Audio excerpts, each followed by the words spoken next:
All right. Okay, so we're live. And yeah, so with that, just a reminder that we are live streaming and recording. So, feel free to state your names, your name pronouns if you choose, and anything that you'd like to share about your experience or organization, if you'd like. And, you could feel free to share that in the chat. Sorry about this train in the background, everyone. It's really wanting us to know that it's here. But I live right around the corner. But yeah, with that, I will pass it to Rebecca. Thanks, Nat. So a little intro about myself. A lot of you know who I am because I've been to these meetings before and we've worked together. My name is Rebecca Four, and I'm a paid leave mentor and graduate of the first cohort of paid leave leaders, which took place last year in 2022. I'm a mother. I'm a solo parent, a political refugee immigrant that was born in Cuba. My pronouns are she, her, and ella. And I'm also an international board certified lactation consultant with a private practice in Hoboken, which makes me self-employed. Yay. I've worked in the birth and postpartum space for about 18 years. And throughout tonight, during my presentation, I'm going to be doing a little bit of reading because I think some of these statistics really need to be addressed correctly. So I want to make sure I get the numbers right. The reason why I chose mental health is for personal reasons. And also because I think one of the important things, I had a little bit of frustration getting ready for this presentation and lining up speakers, is that I think the conversation around paid leave has really focused in a silo way around the postpartum period, the pregnancy postpartum period. And I know in states like ours, right, we live in a state that's more like a sanctuary state when it comes to these human rights. We do have an expanded conversation about the reach of it. But I think in terms of the federal conversation, which is what's important and what we need to make changes, it's really pin focused on the postpartum period. And I think this is definitely one of the things that's hindering us from making forward movement on the federal level, because the postpartum period, women's rights, rights for those that have uterus is not of interest for a white supremacist Congress that we have that's in power. So for me, it's important to open up the conversation and awareness that paid leave is not just for this period in our lives. Whether we're parents or not, paid leave is something that we're entitled to as a human right, to address any issue that should happen with our own lives, our relatives' lives, or even those that are in our lives that we aren't biologically related to. So for tonight, I want to discuss the critical role of paid leave when it comes to the mental health space, and specifically our children that are outside of that infancy time, right? Because as parents, those of us that are parents, we have a clear understanding that our children don't need us only during this 3 to 4 month period after they are born.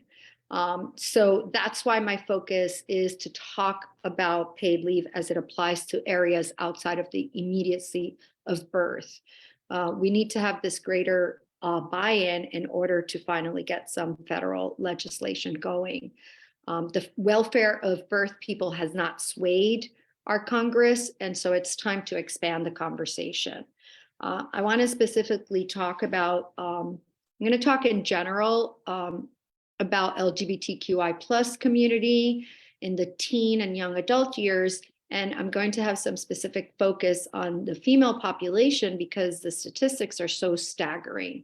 So the current state of mental illness among female tweens, teenagers, and young adults is at an all-time high, reaching epidemic levels. And when we look specifically at the stats for the LGBTQI plus community, the numbers are truly staggering. According to a recent report from the Centers for Disease Control and Prevention, the CDC, that was published in 2021, so within the last 2 years, 57%, that number for me is mind-blowing, 57% or 3 in 5 teenage girls have felt persistent sadness.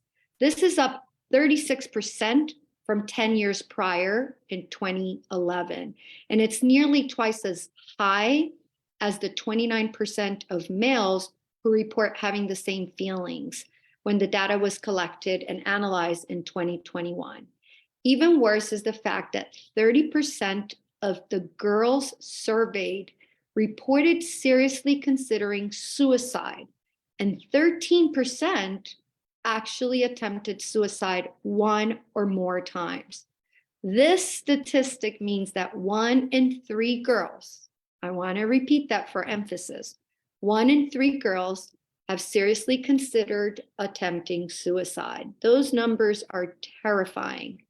Every 9 minutes in the United States of America, Child Protective Services substantiates a claim of sexual abuse. 1 in 9 girls and 1 in 20 boys under the age of 18 experience sexual abuse or assault. 82% of all victims under the age of 18 are female. Females ages 16 to 19 are 4 times more likely than the general population to be victims of rape, attempted rape, or sexual assault. The effects of child sexual abuse can have long-lasting impact on victims' mental health. Victims are 4 times more likely than non-victims to develop drug abuse, about 4 times more likely to experience PTSD as young adults, and about 3 times more likely to experience a major depressive episode as adults. The Trevor Project's 2022 National Survey on LGBTQI+ youth mental health demonstrates that the rates of suicidal thoughts have trended upward among LGBTQI+ young people over the last 3 years. The Trevor Project captures the experiences of nearly 34,000 members of the LGBTQI+ youth community from ages 13 to 24 across the United States. 45% of respondents being youth of color and 48% being transgender or non-binary, providing us with one of the most diverse surveys of LGBTQI+ youth ever conducted. The survey found that 45% of transgender youth considered committing suicide in the year they were surveyed. Nearly 1 in 5 transgender and non-binary youth attempted suicide, and LGBTQI+ youth of color reported higher rates than their white peers. LGBTQI+ youth who experience high social support from their family reported attempting suicide at less than half the rate of those who experience low or moderate support. Of course, the question of familiar support is complex and involves unpacking bigotry. But for our discussion, these statistics highlight the importance of families for LGBTQI+ youth having access to paid leave to provide support if there is a mental health crisis, for gender-affirming medical care prior to, during, and after transition. And to be clear, LGBTQI+ youth are not inherently prone to suicide because of their sexual orientation or their gender identity, but rather the higher risk is directly caused by oppression, mistreatment, stigmatization, and denial of gender-affirming medical care. And I want to make sure that I drive home that gender-affirming medical care is a human right. It is proven that gender-affirming medical care literally saves lives in these communities. In 2016, data showed that gun violence in the United States was the second leading cause of death for children between the ages of 1 and 19 years old, with motor vehicles death being the first cause. Just 4 years later, starting in 2020 and through our current times, gun violence has surpassed car accidents to become and remain the #1 killer of children in our country. How are all these statistics relevant to the issue of paid leave? All these statistics support how and why our children's mental illness is progressively more threatened. Our children are growing up at a time where most households have both parents working, whether from home or outside, long hours, and in the case of impoverished demographics, parents often have to work 2 or more jobs, leaving even less time for familiar contact with our children. Our children are growing up at a time when gun manufacturers hold more favor with elected officials than they do. Our children are growing up at a time when the impact of social media has proven to induce a wide range of mental illness. Our children have been through a global pandemic that deprived them of social contact for months. Our children's lives are quite literally under siege. We need to expand the conversation of paid leave to include the reality of our children's lives after the first 4 to 6 months of life. A parent's ability to rely on paid leave can literally mean the difference between death and life for a child.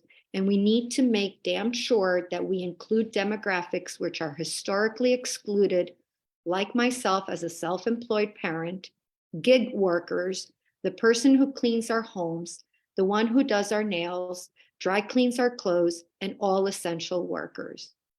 A child's life should not depend on the type of employment classification their parent has.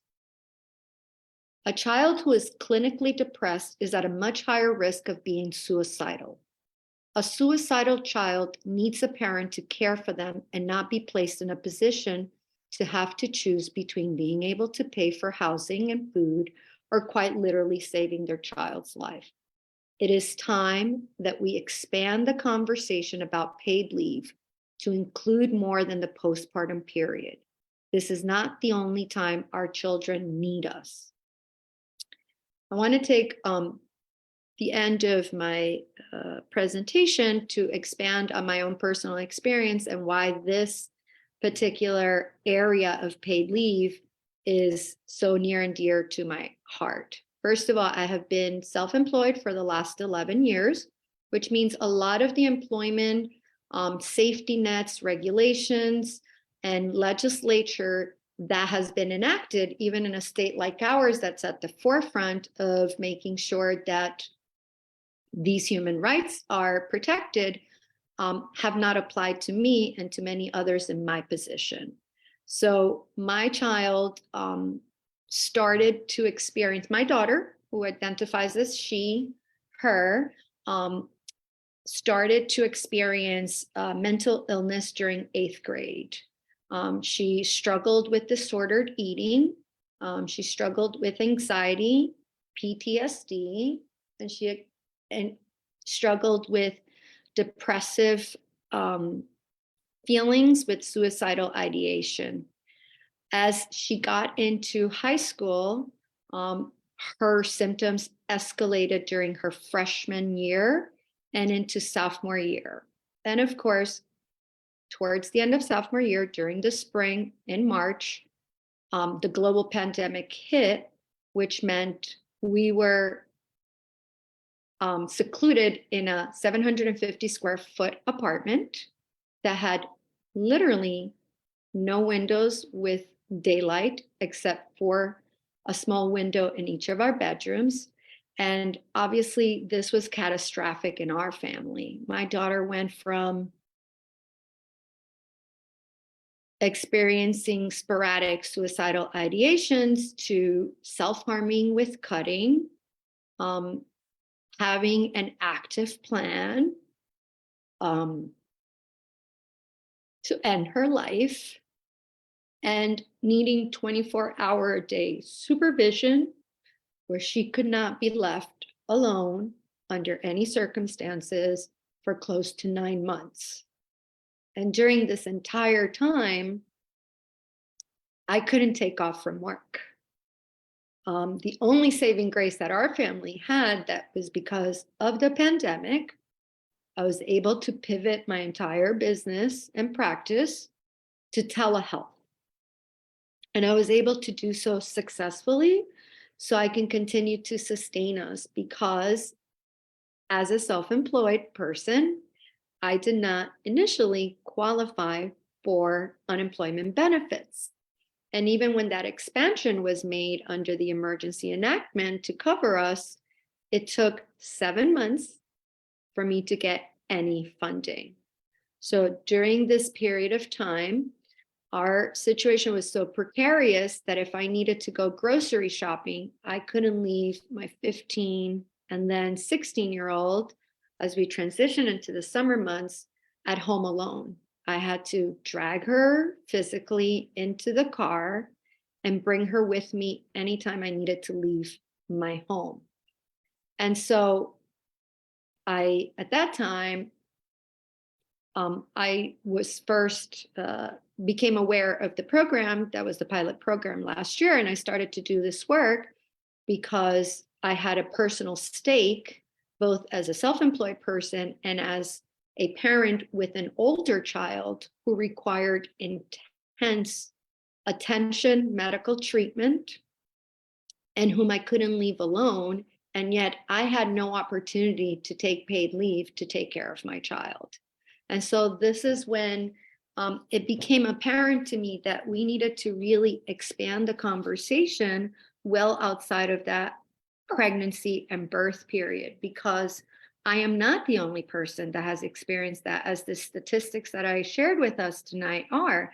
So whether it's a child that's suffering from mental illness, or it's a child that's suffering from PTSD because of gun violence, or is a child that's suffering from depression, suicidal ideation, suicidal attempts because of sexual abuse. The point is that our children are not safe. Our children have not been safe for a very long time, and it's getting exponentially more difficult for them to navigate life in our country from a diversity of areas where their life is threatened. And that's our white children. When we talk our Black children, when we talk about the LGBTQI plus community, they have been experiencing this even before our white children were under siege. And so my point is that as a parent, we need to be able to rely on services that allow us to quite literally keep our children alive. And this is why I like to talk to other parents and even people that don't have children about the importance of understanding that when we communicate in our work, in our private lives, in our own jobs, in any sphere that we are having interpersonal communication and relationships with other people, it's important to talk about the broad spectrum of why we need paid leave. At this time in our country, those that are involved in making the laws at a federal level, which is the only thing that's ultimately truly going to make a difference, because if you're not in one of these sanctuary states, then you have no protections. It is important for us to address these other areas that impact family leave so that we can have a hope to move the needle, because our Congress right now does not care about people born with uterus. Our Congress right now is enacting violence against these people. So I think narrowing the conversation to just the postpartum period, or primarily focusing on that, is not going to realistically move the needle, because we know statistically, the group I'm talking to knows this better than I do, that Black women die in childbirth or after childbirth at a rate of 4 times, or in some places, 5 times that of white women or white people that give birth. Knowing these statistics have been around for quite some time has not moved our federal government to enact paid family leave to have an impact. We know that Black infants are dying at 3 to 4 times the rate in the first 3 years of life. Again, this hasn't been enough to move the needle to enact a paid leave on a federal level. So this is why I am hoping to start a conversation for us to think about other ways that family leave can improve our lives, the lives of our children, the lives of our families, the lives of our communities, so that hopefully we can have a different conversation at the federal level that will start to move the needle. And so this is why Um, I was very adamant to keep the conversation for my particular presentation on spheres outside of the postpartum space. Not that that's not important. Of course, I work in maternity, child health. I work in the birth and postpartum space, and I have been doing so for over 18 years. And I know firsthand how important it is to have this benefit in this space. I just think that in order for us to achieve it on a federal level, we're going to really have to expand the conversation. Um, how Yeah. much on time? Yeah, no, thank you so much, Rebecca, for that. That was incredible. And honestly, yeah, I just would like want to take a moment for all of us to just appreciate the, the stats and just you sharing your story, and just for all of us to take a moment to feel those emotions with you, because they are very real, and we are here to feel those with you. Yeah. So I actually just wanted, I'm not going to go too much into my story because you all have heard of my story about gender affirming care. But I just wanted to quickly say that, thank you, Rebecca, for talking about, LGBTQIA youth. And there's obviously like a huge attack on LGBTQIA youth right now, and just trans people in general. I mean, they're literally calling to eradicate us. And I'm terrified for, especially for LGBTQIA youth right now, for suicidality rates, and just to share my own experience. You know, I dealt with and still do deal with, but like depression, anxiety, PTSD, and especially when I was in college, like at one point I had to take a semester off, to do a intensive outpatient therapy program, due to suicidality. And it was just really, it was a very, very dark, and I'm glad that in a better place now. But this is just a reality for many, many queer kids. And I'm glad that, Rebecca, what you said just really, I'm already so grateful to my parents, but like it really, really just helps me understand, like, you know, like how much it it also affects, like, our parents too, and how much you guys feel it. And I'm grateful that my parents were able to take leave, to be able to take care of me when I was after top surgery, when I was crying hysterically, and very emotional. I'm glad that they were able to come to Pittsburgh when I did that outpatient therapy program. So I just wanted to mention that, and just say thank you, Rebecca, for, just including those perspectives, and that really did, hit me personally. So I appreciate that. And yeah, with that, I think, we do only have a couple minutes left, but I'm gonna give Catherine 2 minutes, if you want, to share your story. And then Carl is gonna also share a story. But Catherine, it's all yours. Thank you so much, and I hope everyone can hear me okay because I'm kind of in a spotty reception area. But thank you so much to everyone that has shared their stories in the past voices, and thanks for the 2 minutes to share some of mine.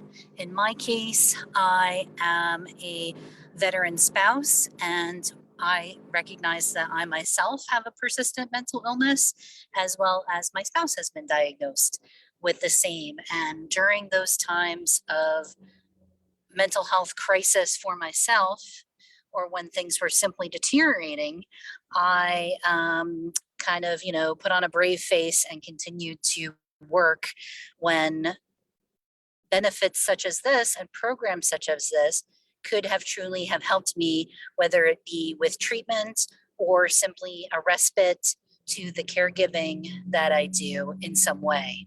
And at the time that these crises were happening in my life, I didn't know that the paid leave program was available in situations like this. I thought it was just, not just, but that the benefits were extended to those who might be caregiving for a loved one who is experiencing a physical disability and not a persistent mental illness, or for many of the other reasons that this benefit is in place for, such things as fleeing intimate partner violence, previously known as domestic violence.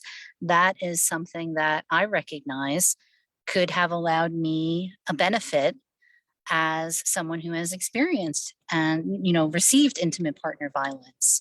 And it's knowing that these benefits are there, that these programs are there to support those folks who are experiencing these things is so important.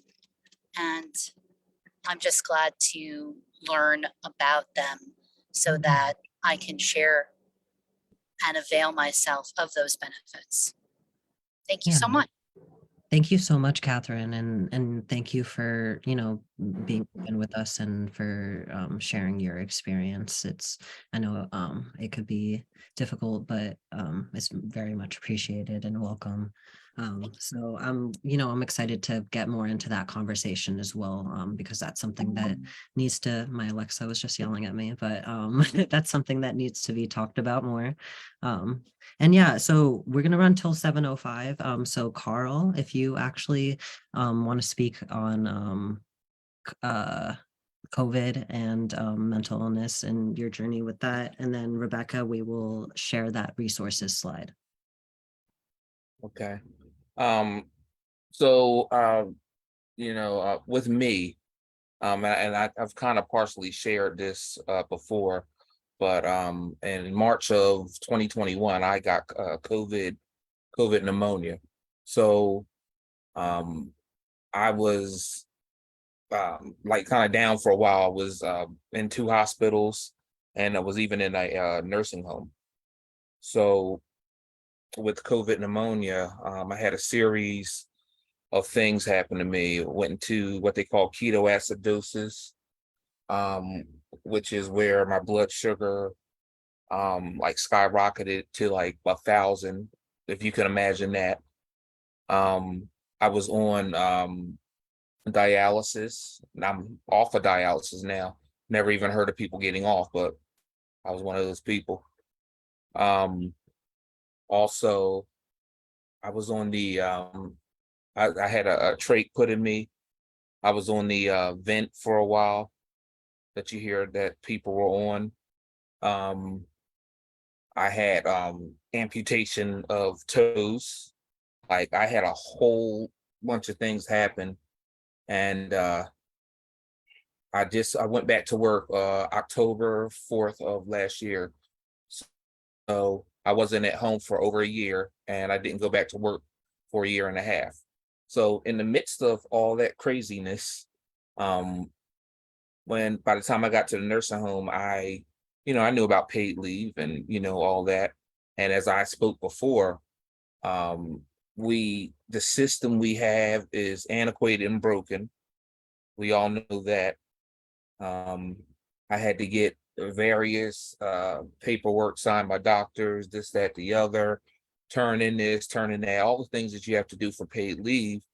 And every time I would turn something in, I would hear, oh, well, you need something else. You need this, you need that, So in the midst of going through all this, and thankfully I had a great support system, because that's important, because you can literally lose it, but I had a great support system. I just want you to think about the stress of, you're worried about all these things medically, you're worried about what your next move is from a medical perspective, the things that you have to do, and then you also have to worry about you getting something that's due you, something that you paid into, and you put it. I actually just took a break from putting in paperwork. I said, I'm taking a break from this. So I took a break after all the back and forth, and then I get a call for my mom because like I'm literally not home. I'm literally in a nursing home. And she says, "Oh, your stuff came through." But I just think about all of what I went through. And then all of a sudden somebody on the other side deciding, "Oh, okay, yeah, let's just give it to them." And I'm thinking that you put this stuff in and you're dealing with people, it's all in the person that you get to help you. If you don't get the right person, then you're kind of screwed. And it shouldn't be that way. The system should be streamlined in a way that I put my paperwork in, anybody else on this call puts their paperwork in, and you get what you're supposed to get. Now, luckily for me, my job has an internal benefit that if you've been in the hospital or out of work past 6 months, that there's an internal thing that we do through insurance. So while I eventually got my paid leave through the state, I was out for a very long time. So I'm still, at the end of the day, I'm still going to need income, still going to need to pay bills, do different things. I was able to do the thing through my job where I got a paid benefit. And even now I still get it because I'm only working, 3 days a week.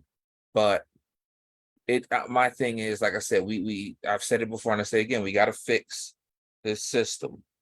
The system can't be taking, all this time. And I'm like, if I went through what I went through, imagine what other people are going through. And did I ever think I was going to go through this? Obviously, everything's a possibility, but who knew that we were going to have a global pandemic that was just going to affect the entire world? And for me, and for many other millions of people, with all the things that have happened, my life is forever changed. The last thing I need to worry about is getting a benefit that I'm supposed to get. So, yeah, I guess that's all I Yeah. have to say about that. Well, thank you so much, Carl. I appreciate that. And just, yeah, like the words that you were saying and the passion behind, that obviously the system needs to be fixed and changed. And that for kind of like, walking us through like that process and those emotions that you felt, and as well as just, yeah, your story. And I'm just really glad that we have you here with us today. And I'm glad that we met you and have you here as an advocate. So yeah, thank you for sharing that. So yeah, I am going to actually share a slide of resources real quick that Rebecca put together. And I will actually have these slides. Sorry, let me share my screen. I will have these slides shared to everyone in a follow-up email because there's just such great statistics and resources. You could see there's Trevor Project, Trans Lifeline, National Suicide Prevention Hotline. I'm not going to read through all of them, but yeah, there's a lot. And I'm actually working a lot with Trans Lifeline myself right now because I'm doing I'm a gender advocate volunteer. So I'm providing counseling to other trans folks who are transitioning, and Transgender Lifeline is just, I'm glad to see it up there. I feel like, yeah. So this is great. And, if anyone has any questions, feel free to reach out to me, or feel free to reach out to Rebecca and Yarrow. And yeah, so I'm going to pass it off to Yarrow now, who has, and thank you so much, Rebecca, for such a lovely presentation again, and to Carl and Catherine. But yeah, I'll give it to you, Yarrow. I'm laughing because I share your sentiment and everything that you're communicating so eloquently in reflecting on everyone's remarks, Nat. So I appreciate that because I have a lot of feelings right now, and I kind of want to pour my heart out too and share. But I will talk to you just very briefly. And yes, thank you to everyone. It's very moving. It's all very moving and powerful. And I just got to take a breath. So I hope you can all, yes, appreciate everything. So I am going to be the sharing slides person here. I think this is going to work. We'll see. Tell me, just to sort of make sure everybody knows what is available very quickly. And we can always unpack this more if we need to, but Catherine mentioned something about family leave and someone's own mental health. And actually, family leave insurance is only to care for a loved one with physical or mental health. So the idea of taking it for your own mental health has to actually be under disability. So I just want to make that clear. But in terms of caring for a loved one, and the really cool thing about the definition of family is that it is anyone who you define to be family. So there aren't really limitations on who you can take time to care for physical, mental health, right? That's the piece we want to make sure people know is available to them. But yes, we have a very inclusive definition of family. So we should just always make sure that that is something we're thinking about for the folks in our lives that need the support while they're going through difficult times. And then someone mentioned, we talked briefly just about this other aspect. So just wanting to also share, again, it's for caring for a family leave insurance would be to take the time to care for a loved one who is coping with issues related to domestic or sexual violence.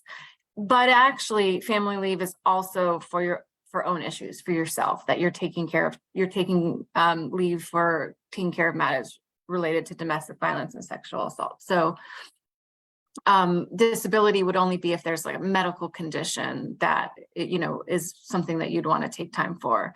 But that does require medical certification. Oops, wrong way. Both for temporary disability insurance. So you are able to take that for your own mental health issues, as long as the care provider certifies that. That can be a barrier. Of course, if you don't have the care providers available to you that are able to certify, therapists cannot. It has to be a licensed psychiatrist or another doctor. So that is a barrier, but that's important to know. Again, temporary disability is potentially available to you for reasons related to domestic and sexual violence. And then our earned sick leave law, and the importance of the earned sick leave law is really that it covers everyone and it's the employer who pays you directly. And when I say everyone, we do also have this other barrier where workers must have a valid Social Security number to access family leave insurance or temporary disability insurance. In New Jersey earned sick leave law, it doesn't matter. Your immigration status is not relevant here. So you have a minimum number of hours that you can take time for everything we've discussed, your own health, mental health included, as well as caring for loved ones. And this is just sort of the segue into what comes next, right? This was actually a couple of summers ago. Care can't wait. So this was the message we were focused at that point on Congress, but we're actually also focused on the state. And so this is just a summary of what we're trying to do. You all know that job protection is a big piece of what we need to fix and go back to improving so that everyone can take leave without fear of job loss, or if they have a job to come back to, because you don't have leave if you lose your job. So that's a big thing. But then I highlighted here, Rebecca, you made an amazing pitch. Obviously, self-employed workers need to have an opt-in. It's critically important for them. And then some other things that we're working on changing in our laws and our policies. And we are having a lobby day on May 22nd. So everyone can come out and talk to their representatives about this issue and your story. So we hope you can join us, and we'll share more details with everyone, of course, and keep talking about it. Thank you. That's it. So we can, yeah. Cool. Awesome. Thank you so much, Yara.